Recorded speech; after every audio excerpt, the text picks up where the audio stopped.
ધ્રાંગધ્રા શહેરના bus stand સામે આવેલ 250 ફૂટ જૂનવાળી કૂવામાં અકસ્માત શ્વાન પડી જતા જીવદયા પ્રેમીઓ દ્વારા રેસ્ક્યુ કરી શ્વાનનો જીવ બચાવી સુરક્ષિત રીતે મૂકવામાં આવ્યો. હાલ ગરમીની શરૂઆત થઈ ચૂકી છે અને સૂર્યનારાયણના તાપથી અનેક જીવજંતુ પશુ પક્ષીઓ પાણીની શોધમાં નીકળતા હોય છે. ત્યારે છાસવારે આપણે ઘણા કિસ્સાઓ જોયા હોય છે. અકસ્માતે જંગલી પશુઓ પ્રાણીઓ કૂવામાં ખાબકતા હોય છે.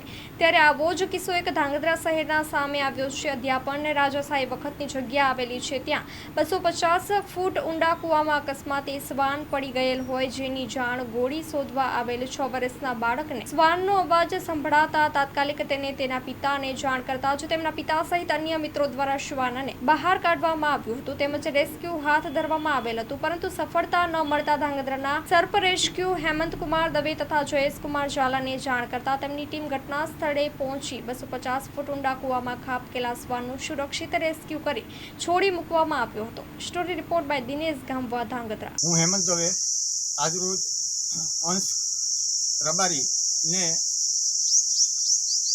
કૂતરાનો અવાજ આવતા એ દિશામાં તપાસ કરતા એને એક અવાવરું આશરે 250 કૂવાની અંદર કૂતરું એક શ્વાન પડેલું દેખાણું.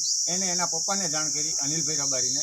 અનિલભાઈ રબારી અને કિશનસિંહ ઝાલા, જયરાજસિંહ ઝાલા સમગ્ર લોકોએ મળીને આશરે 2 કે 3 દિવસથી આ લોકો પ્રયત્ન કરતા હતા.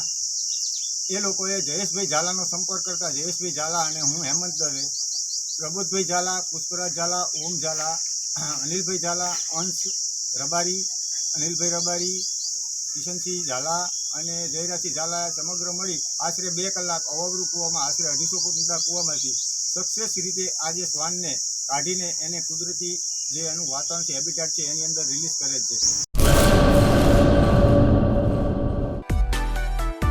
માં motor driving, safe and sure driving. Driving એ શોખ સાથે આપની મોટી જવાબદારી પણ છે. અમારા ઇન્સ્ટ્રક્ટર દ્વારા સચોટ અને સરળ માર્ગદર્શન. આપની રોજની તાલીમની માહિતી મેળવીને શું અધુરાશ છે એના ઉપર પૂરું ફોકસ કરાય છે.